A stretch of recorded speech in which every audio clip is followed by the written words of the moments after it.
নমস্কার শ্রোতা বন্ধুরা, আশা করি সকলে ভালো আছেন। আজকের গল্প নরেন্দ্র দেবের মন্টির মা।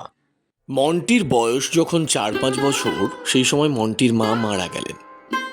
মাকে হারিয়ে মন্টি বড়ই কাতর হয়ে পড়ল।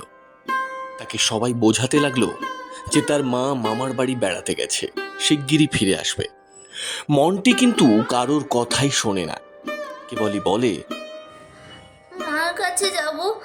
মা কোথায় গেল? আমার মাকে এনে দাও। মন্টির বাবা মন্টিকে নিয়ে বড়ই বিব্রত হয়ে পড়লেন। সমস্ত দিন তাঁর আর কোনো কাজকর্ম নেই, কেবল ছেলেকে নিয়ে থাকতে হয়। রোজ বিকেলে তাকে নিয়ে বেড়াতে যেতে হয়।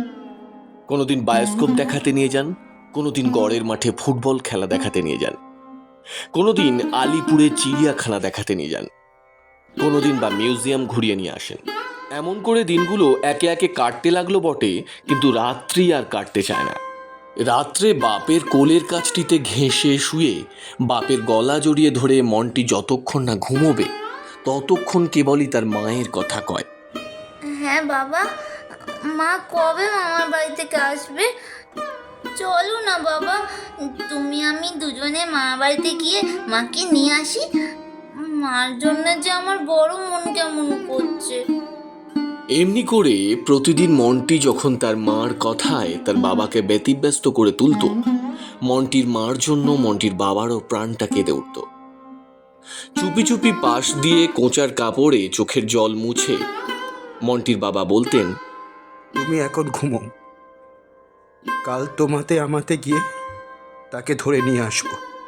এমনি করে আর কদিন চলে। মন্টি ক্রমেই মার জন্যে হেদিয়ে উঠতে লাগলো। কিছু খেতে চায় না, কোথাও যেতে চায় না, খেলাধুলো করাও ছেড়ে দিলে। দিন রাত মুখ শুকিয়ে বেড়ায়, আর তেমন করে হাসে না। দিন দিন সে রোগা হয়ে যেতে লাগলো। মন্টির অবস্থা দেখে তার বাবার বড় ভাবনা হলো। তাই তো, ছেলেটার জন্য কি করা যায়? শেষে তিনি একদিন চিঠি লিখে লোক পাঠিয়ে দিয়ে মন্টির এক মাসিমাকে নিয়ে এলেন। মন্টির মাসিমা এসে আদর যত্নে মন্টিকে অনেকটা ঠান্ডা করে ফেললেন। মাসিমাকে পেয়ে মন্টি আস্তে আস্তে তার মার কথা ভুলে যেতে লাগলো।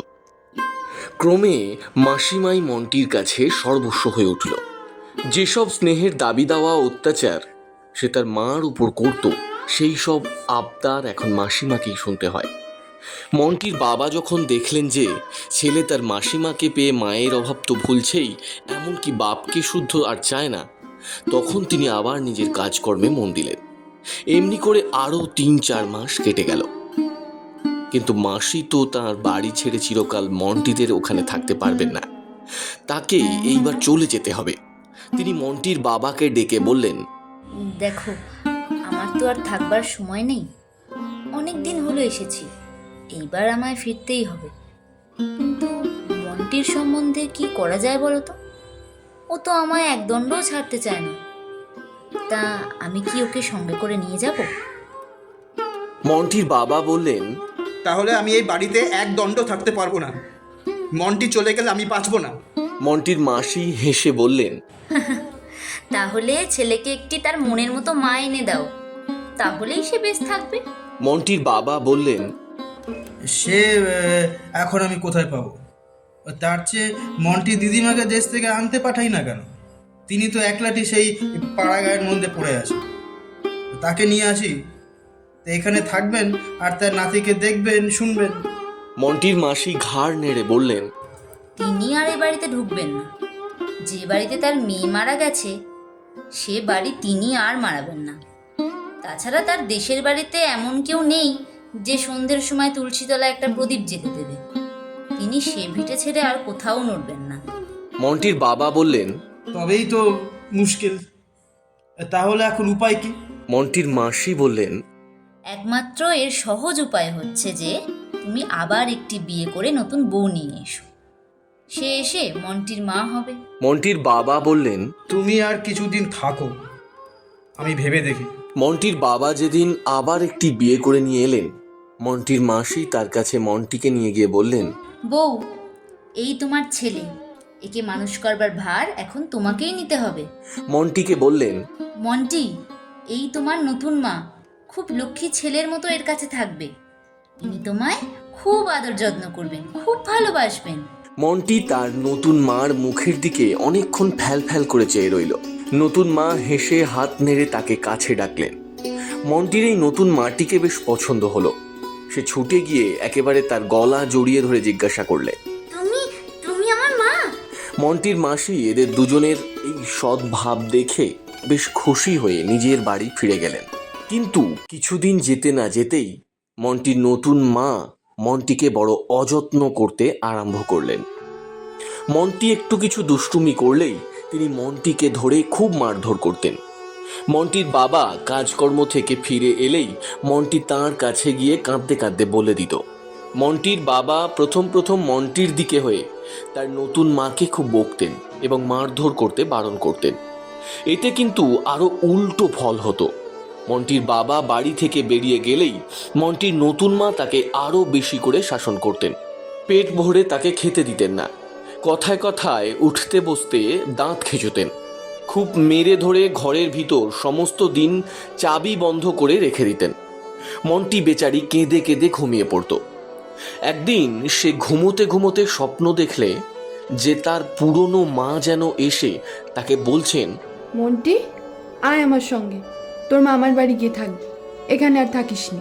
মন্টি ঘুম ভেঙে উঠে তাড়াতাড়ি মা মা বলে ডেকে ঘর থেকে বেরোতে গিয়ে দেখলে ঘরের দৌড় বাইরের থেকে বন্ধ করা রয়েছে। সে তখন ভয়ানক চেঁচামেচি করতে লাগলো, দরজায় লাথি মারতে লাগলো।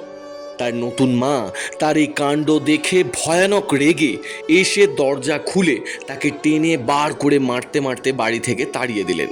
মন্টি বাড়ির সদর দরজার কাছে দাঁড়িয়ে কাঁদতে লাগলো দেখে তিনি সদর বন্ধ করে দিয়ে উপরে চলে গেলেন। মন্টি দোরের ধারে চৌকাঠের উপর আছড়ে পড়ে কাঁদতে লাগলো। মা, দোর খুলে দাও, তোমার দুটি পায়ে পড়ি, আর আমি দুষ্টুমি করব না। ও মা!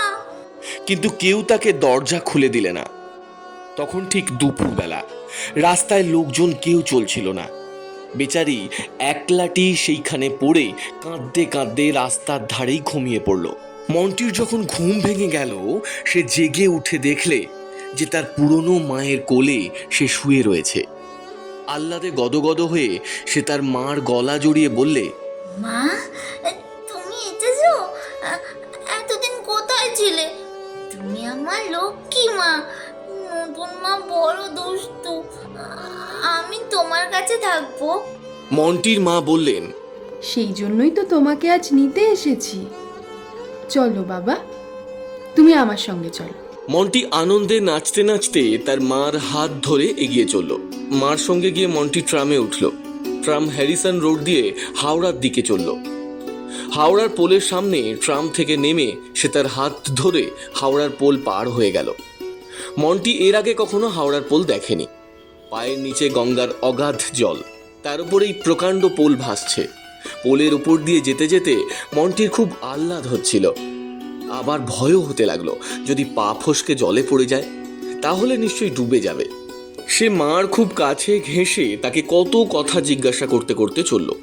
পোল পার হয়ে তারা হাওড়া স্টেশনে এসে রেলগাড়ি চড়লে। রেলগাড়ি চড়ে মন্টির কি ফুর্তি! রেলে চলতে চলতে রাত্রি হয়ে গেল।